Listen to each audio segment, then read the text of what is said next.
In this lesson, we'll learn about the print and cut process, where designs are printed with any device and then transferred to your Graphtec cutter to be contour cut. This application can be applied to a variety of tasks such as creating decals, creating full-colored packaging designs, and more. This lesson will cover the process from start to finish when using a roll feed cutter, such as the CE-6000 or the CE-6000 and 6000 Plus series. This includes how to generate a cut path, the steps required to contour cut the print, how to use layers effectively, and how to create registration marks on your design before sending to print. The software we'll be using in this lesson is Cutting Master 4 with Adobe Illustrator CC 2017. While this may not be the version of Adobe Illustrator you're using, or if you plan to use CorelDRAW, you'll find that the steps are similar.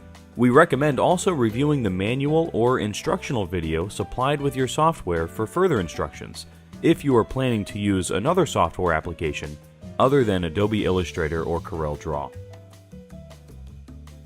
The first step in the print and cut process is to create the cut path. Keep in mind that the cut path should be created after the design is complete and before creating the registration marks. A cut path can be any shape with a thin line and no fill, such as a square,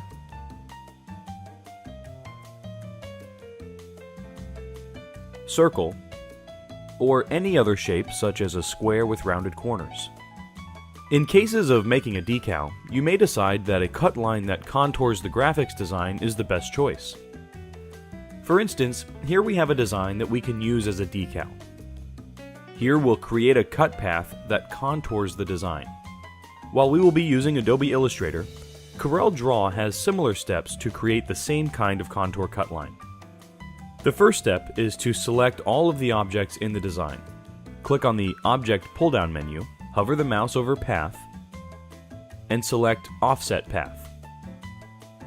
When the Offset Path window appears, enter the distance or margin between the graphic and the cut path.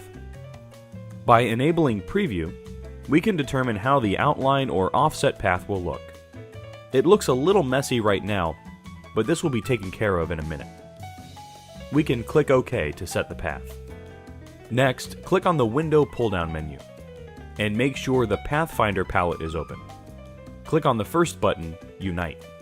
From here, let's make sure the cut path has no fill, and there is a stroke line. If you need to remove the holes inside the new outline, first release the compound. Hold the Shift key and click on the outline. Delete the smaller object inside by pressing the Delete key. And finally, ungroup it. The next step is to separate out the cut path from the rest of the design using the Layers palette. First, make sure the Layers palette is open. Next, we'll need two layers. One layer that contains objects for printing, and a second layer that contains the cut path. We'll label the current layer Print. Next, create a new layer, and rename the second as Cut. We'll assign the cut path to the cut layer by clicking on the cut path and dragging this dot to the cut layer. This will assign the cut path to that layer.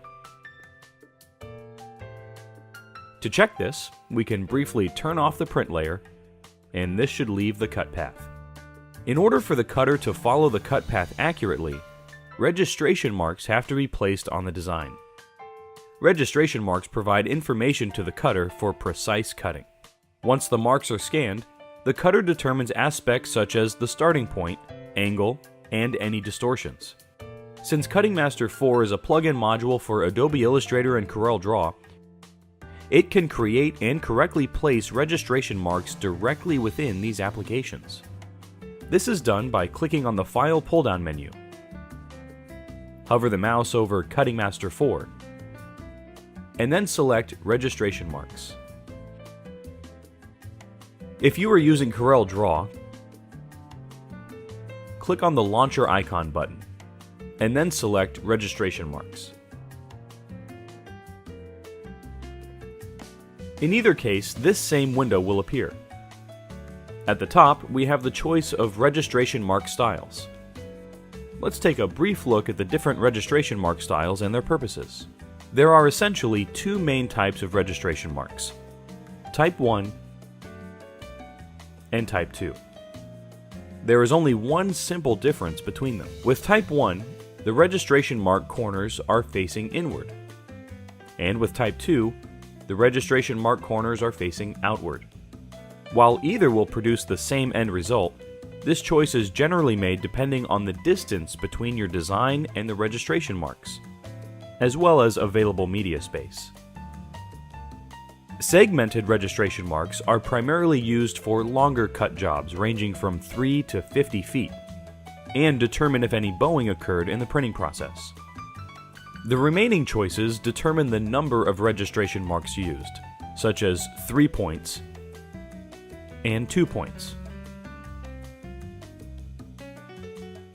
Now that we understand a little more about registration marks, let's examine the different pattern choices that Cutting Master 4 offers on this pull-down list.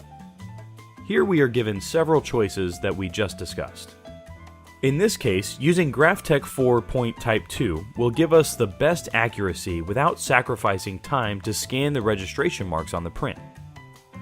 You may decide to use 3 point or even 2 points depending on the size of the design. Generally, the smaller the design, fewer registration marks are needed. Now that we've chosen our registration marks, there are other settings that affect the look of the registration marks. Units determines whether values are set to inches, millimeters, or centimeters. The other settings are used to change the shape and location of the registration marks. For instance, when placing the registration marks, margin is the distance between the cut path and the registration marks. The values of the registration mark thickness and length can also be adjusted. It is best to increase these values for longer prints or for prints that have been laminated. In either case, increasing these values makes it easier for the marks to be located by the sensor on the cutter. When segmented registration marks Type 1 or 2 are chosen, X step becomes active. This is where the distance between each intermediate registration mark can be adjusted. X direction determines the X direction of the design. On the roll feed cutters, the X direction is the direction of the roll media, whereas the Y direction is going from side to side of the cutter. Convert to rectangle is a useful function that will convert the corners of a selected rectangle to form registration marks around your design. This will be demonstrated in a moment. Relative to page, we'll place the registration marks on the corners of the page. Once this setting is checked, the margin value will be the spacing between the edge of the page rather than the design. Align document with registration marks aligns the document's origin or 00 point with the lower left registration mark. Use reverse color registration marks places white registration marks within black squares. When selected, a margin value will determine how far the black rectangle spreads out from the white registration marks. Reset simply resets the registration mark settings back to default. Barcode settings generally apply to Graphtec cutters that have a barcode reader, but it will print a barcode so that it can later be read by a Graphtec scanner to gain which file to use within the cutter's memory. Use trim marks will use trim marks provided within Adobe Illustrator and CorelDRAW. When the settings are to our liking, clicking OK places the marks on the drawing. Let's press Ctrl-Z or Command-Z on the Mac and start over. Let's draw a rectangle large enough to surround the design, but close enough so there is no wasted space. And then open the registration mark window again. Notice this checkbox setting, Convert Rectangle. When enabled, it uses the four corners of the selected rectangle for placing the registration marks. This feature allows us to choose exactly where the registration mark should be placed. The only criterion is that the rectangle has to be selected beforehand. Also, when using this feature, make sure the registration marks do not cover the cut path or the design. Click OK to place the registration marks. The rectangle is then converted using each corner of the rectangle as a registration mark point. When placing the registration marks using this method, make sure there is at least a ½ inch distance between the rectangle and the edges of the sheet. The design is ready for printing, but first we have to disable the cut layer so it doesn't print with the design. When loading the print onto a Graphtec cutter, getting the correct orientation is essential. The easy way to determine this is by opening up the Cut Plot window for Cutting Master 4. Within Cutting Master 4 there are these red and blue arrows here. These are the same arrows in this little icon of the Graphtec cutter at the top of the window. If we took the icon and placed it next to the job, it would lay out like this. So the corner where the arrows start from would be the home position on the cutter nearest to the control panel.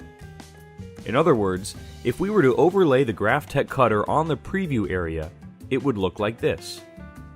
Here, the right edge of the preview is the right side of the cutter or the side of the control panel. The pointers at the bottom of the preview window here reflect the travel direction of the media. Use this orientation within Cutting Master 4 when loading the media onto your cutter. As you use the cutter more and more, this will become apparent. Load the media with the correct orientation. Switch to the condition you plan to use. When sending a print and cut job, the print layer has to be turned off. Otherwise, the software will send the objects that were printed to the cutter. To do this, click on the Layers tab and click on the check mark next to the print layer.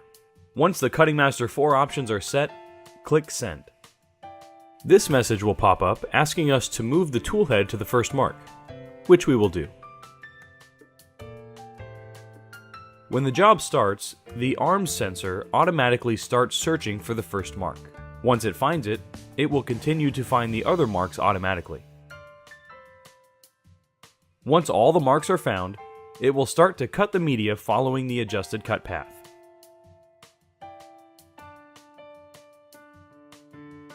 What's convenient about condition presets is that each preset can be assigned to a layer.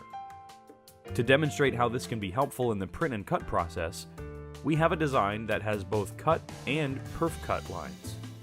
The registration marks have been placed and the printed media has already been loaded on the Graphtec cutter. On the cutter, Condition 2 has been configured to cut and Condition 3 has been configured to perf cut. The idea is to have the software control the cutter's conditions so that when the cut line has to be processed, it switches the cutter to Condition 2. And when the perf cut line has to be processed, the cutter will automatically switch to Condition 3. Let's click on the File pull-down menu, hover over Cutting Master 4, and click on Cut Plot. Once the Cutting Master 4 Cut Plot window opens, we can click on the Layers tab to send them up. To start, in the layers there are 3 different layers: the cut layer, the perf cut layer, and the print layer, which has currently been disabled. We can then assign each layer to a condition. In this case, we want the cut layer to use Condition 2 and the perf cut layer to use Condition 3. Take note that the cut layer is in the top position.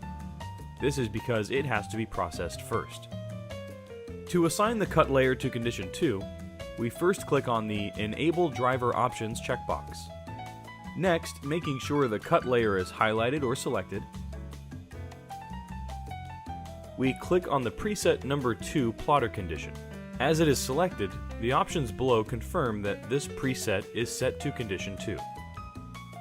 Let's select the perf cut layer and assign Condition 3 plotter condition to it since it is assigned to Condition 3. When the software sends the design to the Graphtec cutter, it will first switch the cutter to Condition 2 and process all of the lines for cutting.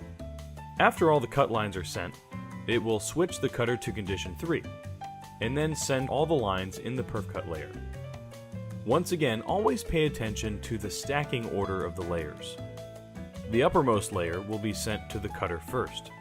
If you need to switch the order, you can use these green arrows on the side. Let's click Send. The next message is ensuring that we have loaded the media. In this case, we have, so we can press OK. Once the job is sent and the cutter reads the registration marks, the software has the cutter switch automatically to condition 2, configured for the cut, and the cut lines are processed. Once the cut lines are completed, the software then has the cutter switch to condition 3, the condition configured for normal perforated cutting, and those cut lines are processed.